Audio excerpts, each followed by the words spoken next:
வணக்கம். செல்வகுமாரின் அதிகாலை வானிலை ஆய்வறிக்கை. அதிகாரப்பூர்வ வானிலை அறிக்கைக்கு இந்திய வானிலை ஆராய்ச்சித்துறை அறிக்கையை பார்க்கவும். 2024 மே 1 புதன்கிழமை அதிகாலை நிலவர வானிலை பதிவு. இனிய மே தினமாம், உழைப்பாளர்கள் தினமாம். மே தினத்தில் உழைக்கும் தொழிலாளர்களை உலகை உயர்த்தும், உழைப்பால் உயர்த்தும் தொழிலாளர்களை வணங்கி மகிழ்கிறேன்.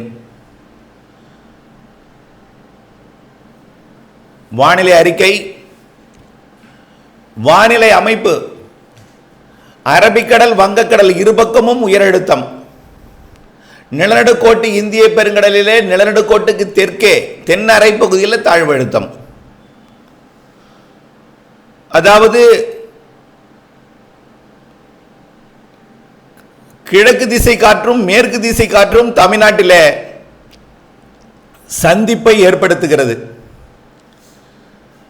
மெல்ல நகரும் காற்று, வலுவாக நகரும் காற்று அல்ல, உயரழுத்த காற்று, மெல்ல நகரும் காற்று. கடலோரம், அதாவது அரபிக்கடல் ஓரமும் வங்கக்கடல் ஓரமும் வெப்பத்தை 100 டிகிரிக்கு கீழாக வைத்து, மேற்கு தொடர்ச்சி மலையிலையும் 100 டிகிரிக்கு கீழாக வைத்து, மேற்கு தொடர்ச்சி மலையை தாண்டி, அதே போல் வங்கக்கடல் ஓரத்தை தாண்டி, வங்கக்கடல் ஓரத்திலிருந்து படிப்படியாக உள்ளே வர வர வெப்பநிலையை அதிகப்படுத்தி மத்திய மாவட்டங்களில் உச்சபட்ச வெப்பநிலையை கொடுக்கக்கூடிய நாள்கள் வரக்கூடிய நாள்கள்.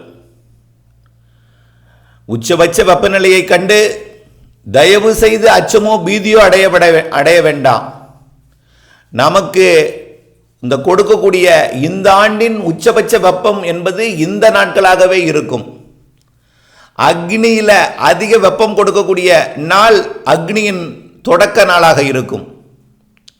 அதாவது மே 1 முதல், இன்று முதல் மே 5 தேதி வரை உச்சபட்ச வெப்பநிலையை கொடுக்கும்.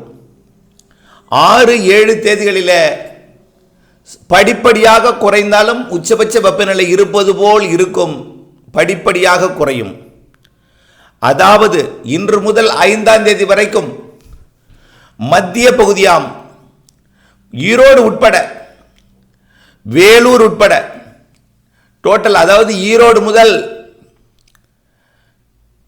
திருவாரூர் வரைன்னு சொல்லலாம். இன்னும் சொல்லப்போனால்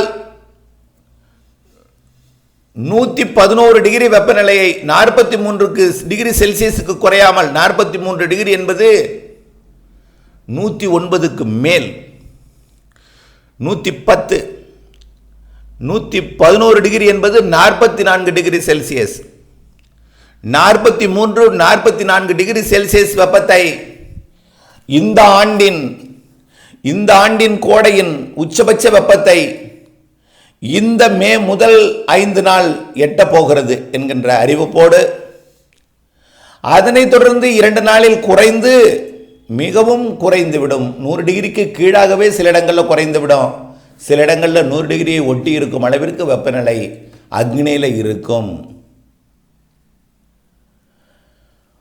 இன்றைக்கு உச்சபட்ச வெப்பநிலை வட உள் மாவட்ட பகுதியாம் வேலூர், திருத்தணி மற்றும் அதாவது திருப்பத்தூர், வேலூர், ராணிப்பேட்டை, திருவள்ளூர் மாவட்டத்தோட மேற்கு பகுதி, திருவண்ணாமலை மாவட்டத்தின் சமவெளி பகுதிகள், கள்ளக்குறிச்சி மாவட்டத்தின் சமவெளி பகுதிகள், கடலூர் மாவட்டத்தின் மேற்கு பகுதி, பெரம்பலூர் மாவட்டத்தின் சமவெளி பகுதிகள், மேலும் திருச்சி மாவட்டத்தின் சமவெளி பகுதிகள், அப்படியே தஞ்சாவூருக்கு மேற்கே ஈரோடு வரை இடைப்பட்ட பகுதி, அதே போல சிவகங்கை முதல் திண்டுக்கல் வரை இடைப்பட்ட சமவெளி பகுதி,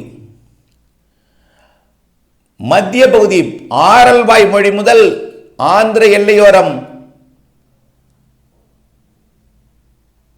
வேலூர் மாவட்ட எல்லையோரம் வரைக்கும். ஏன் அதுக்கு மேல என்ன குறைவா? 43 டிகிரி வேலூருக்குன்னா திருப்பதிக்கு 44, 111 டிகிரி இன்றைக்கு உறுதி. திருப்பதி என்றால் திருப்பதி திருப்பதிக்கும், அதாவது திருப்பதியோட மலை என்பது திருமலா, அடிவாரம் தான் திருப்பதி. அடிவாரத்தில் இருக்கக்கூடிய திருப்பதி 111 டிகிரி. திருமலா கிடையாது. அடிவாரம் திருப்பதி. திருமலை என்பது மலை உச்சி. அடிவாரம் 111 டிகிரி. அதை விட சற்று வடக்கே 45 டிகிரி. 44 என்பது 130. அதுக்கும் திருப்பதிக்கு வடக்கே உள்ள ஒரு சில பகுதிகள், அதாவது கர்நாடக எல்லையோர ஆந்திர பகுதி 45 டிகிரி செல்சியஸ், அதாவது 113 டிகிரி ஃபாரன்ஹீட் இருக்கும். ஆந்திர கர்நாடக எல்லையோர 113, திருப்பதி 111, 110, 111க்கு நெருக்கமாக வேலூர் திருத்தணி பகுதிகள். தமிழ்நாட்டில் பரவலாகவே 109 டிகிரி இன்றைக்கு இருக்கும். பாளையங்கோட்டையும் 109 இருக்கும், மதுரையும் 109 இருக்கும், 108க்கு குறையாமல் இருக்கும். நாளை கண்டிப்பாக 109 இருக்கும். தயவு செய்து இதில் அச்சப்படுவதற்கு ஏதுமில்லை. முன் எச்சரிக்கையுடன் இருந்தால் மட்டுமே போதும். 5ஆம் தேதி 6ஆம் தேதி வரைக்கும் நீங்கள் முன்னெச்சரிக்கையோடு இருங்க.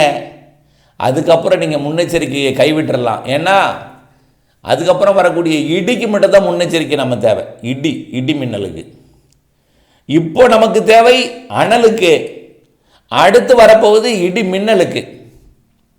முதல்ல அனலுக்கு என்ன முன்னெச்சரிக்கை என்பது உங்களுக்கு எல்லாருமே தெரியும். தயவு செய்து குழந்தைகளை, வயதானவர்களை வெளியே விட வேண்டாம்.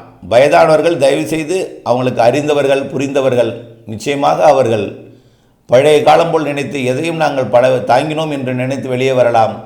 வேண்டாம், தயவு செய்து வேண்டாம்.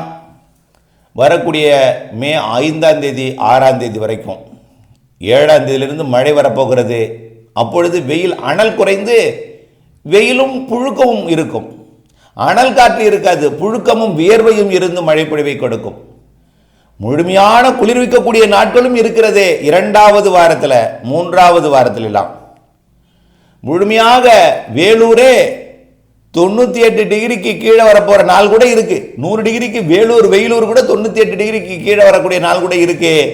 அந்த அளவிற்கு வாட்டி வதைத்து, இரும்பை எப்படி பழுக்க வச்சு அதை வளைத்து நெளித்து பிறகு தண்ணீர் ஊற்றுறா எப்படி இருக்குமோ அதே போல் வாட்டி வதைத்து குளிர்விக்கும் ஒரு வானிலை தான் இந்த மே மாதம் முன் 15 தேதி வானிலை. அதில் முதல் வாரம் வாட்டி வதைக்கும் வாரம், 2வது வாரம் குளிர்விக்கும் வாரம், 3வது வாரம் நல்ல குளிர்விக்கும் வாரம், 4வது வாரம் மிகச்சிறப்பான காற்றுடன் இதமான வெப்பநிலையுடன் கூடிய வாரம். ஆக அக்னி தொடக்கம்தான் அனல். அக்னியில் அனல் இருக்காது, வியர்வையும் மழையும், ஆங்காங்கே மழையும். அக்னி பாதியில் பரவலான மழை. அக்னி எல்லாம் அக்னியாக தெரியாது, அக்னிக்கு முன்தான் அனல் அக்னியாக இருக்கும். ஆகவே நாம் முன்னெச்சரிக்கை அனலுக்கு எடுத்துக்கொள்ள வேண்டிய நாட்கள் மே 5, 6 வரை. அதற்கு பிறகு மழை வரப்போகிறது. முதல் மழை நாம் ஏற்கனவே சொன்னோம். கேரள எல்லையோரத்தில் மழை பொழிவு இருக்குன்னு சொன்னோம், நேற்றைக்கும் பொழிந்தது. இப்படியே 2ஆம் தேதி வரை இருக்கும். 2ஆம் தேதி கர்நாடக எல்லையோரத்தில் முதல் இந்த வடகிழக்கு, வடமேற்கு காற்று, அதாவது உயரெடுத்த அப்படியே கிளாக் வைஸ் சுற்றும் பொழுது எங்கே வரும் காற்று? உயரெடுத்த காற்று குஜராத்தில் நுழைஞ்சி, மகாராஷ்டிராவில் நுழைஞ்சி, கோவா நுழைஞ்சி, கர்நாடகா வழியாக கர்நாடக எல்லையோர தமிழ்நாட்டின் மாவட்டத்தில் வந்து சந்திக்கும். வங்கக்கடலில் இருக்கக்கூடிய கிளாக் வைஸ் சொல்லும்போது எப்படி வரும்? வட இலங்கை மற்றும் டெல்டா மாவட்டங்கள் மற்றும் தென்கடலோரம் வழியாக உள்ளே வந்து அதுவும் கர்நாடக எல்லையோரத்தில் போய் சந்திப்பை ஏற்படுத்தி வரக்கூடிய 2ஆம் தேதி ரொம்ப ஓரிடம் தான் இருக்கும் போல தெரியுது. 3ஆம் தேதி கொஞ்சம் கூடுதலாக கிருஷ்ணகிரி, தருமபுரி மாவட்டத்தில் முதல்ல மழை தொடங்கும்.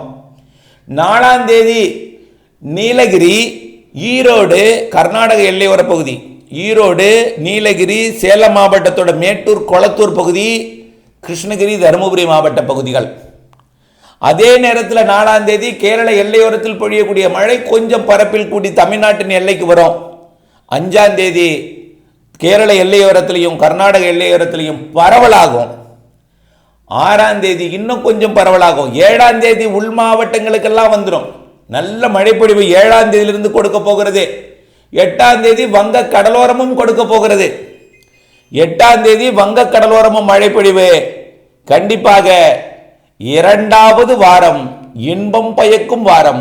முதல் வாரம் மிக முக்கியமான முன்னெச்சரிக்கையுடன் இருக்க வேண்டிய வாரம். ஆக இரண்டாவது வாரம், முதல் வாரத்தின் இறுதி நாளே 7ஆம் தேதியிலிருந்தே உங்களுக்கு வெப்பம் தனிய தொடங்கும். 8ஆம் தேதியிலிருந்து மழை படிப்படியாக பரவலாகி கடலோரமும் 8ஆம் தேதி மழை எட்டி 9ஆம் தேதி இன்னும் கொஞ்சம் கூடுதல் பரப்பில் எட்டி அப்படியே வரக்கும். அந்த நாட்கள் எல்லாமே 2வது வாரம், 3வது வாரம், 4வது வாரம்லாம் மழை பொழிவு இருந்து கொண்டே இருக்கும். ஆக அனலை கண்டு அச்சப்படாமல் அனலுக்கு முன்னெச்சரிக்கையுடன் இருந்து அதற்கு பிறகு வரக்கூடிய வியர்வைக்கு பின் புழுக்கத்திற்கு பின் வரக்கூடிய இடிமழைக்கு முன்னெச்சரிக்கை எடுத்துக்கொள்ள வேண்டும். முன்னெச்சரிக்கைனா இடிமழைக்கு, இடிக்கு தான், வேற ஒன்றும் இல்லை. ஆக இந்த ஆண்டு எல்லாம் அதிகமாக இருக்கும் என்று ஏற்கனவே சொல்லியிருக்கோம். வெயிலும் அதிகமாக இருக்கும், திடீரென்று தலைகீடாக மாறி மழையும் இருக்கும், அதில் இடி மின்னலும் இருக்கும் கோடை மழையில் என்பதை புரிந்து கொள்ள வேண்டும். ஏற்கனவே சொன்ன முன்னெச்சரிக்கை தான் வெப்பத்துக்கு 5ஆம் தேதி 6ஆம் தேதி வரை எடுக்கக்கூடியது.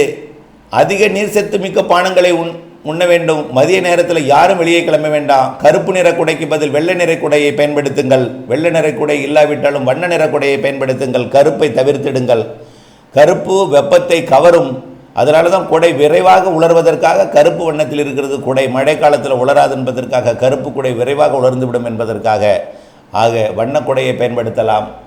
அல்லது வெளியே வராவே இருக்க வேண்டும். 5 நாட்கள் கொரோனா காலத்திலெல்லாம் பல நாட்கள் அடங்கி கிடந்தோம். அதே போல் நம்ம நினைத்து கொண்டு மதியத்தில் கண்டிப்பாக வெளியே வராமல் இருங்கள், தவிர்த்திடுங்கள். குழந்தைகள் விளையாடும் பொழுது தண்ணீர் தாகம் எடுக்காதவர்களுக்கு மறந்து விளையாடுவார்கள். அவர்களுக்கு இடையிடையே தண்ணீர் வழங்குங்கள். மாலை நேரத்து விளையாட்டாக இருந்தாலும் சரி, இந்த வரக்கூடிய கோடையில் தாகம் எடுக்காமல் இருக்கும் தண்ணீர் வழங்குங்கள். கர்ப்பிணி பெண்கள் தயவு செய்து வேண்டாம், தவிர்த்திடுங்கள். மருத்துவ பரிசோதனைக்கு செல்வதென்றால் கூட இரவு நேரத்தில் மாலை நேரத்தை பயன்படுத்துங்கள். அவசரம் கருதினால் வண்ண குடைகளை பயன்படுத்துங்கள். முன்னெச்சரிக்கையுடன் இருங்கள் என்று அன்போடு கேட்டுக்கொள்கிறேன். இணை நோய் உள்ளவர்கள் கண்டிப்பாக வெயிலை தவிர்த்திடுங்கள். மருத்துவர் ஆலோசனையின்படி அனைத்து உணவுகளையும் எடுத்துக்கொள்ளுங்கள் என்று அன்போடு கேட்டுக்கொள்கிறேன். சுருக்கமாக மீண்டும் ஒரு வார்த்தை. மே மாத முற்பகுதி முன்வாரம், முதல் வாரம், மே முதல் வாரம் வாட்டி வதைக்கும் வெயில், அனல் வெயில். அக்னியில் 2வது வாரத்திலிருந்து அக்னியில் அனல் இருக்காது, மழை இருக்கிறது. வியர்வைக்கு பின் புழுக்கத்திற்கு பின் மழை இருக்கிறது என்பதை அறிவித்து வானிலை அப்டேட்ஸுடன் இணைந்திருந்து திட்டமிட்ட பணி செய்து லாபமடைய அன்போடு கேட்டுக்கொள்கிறேன். நன்றி.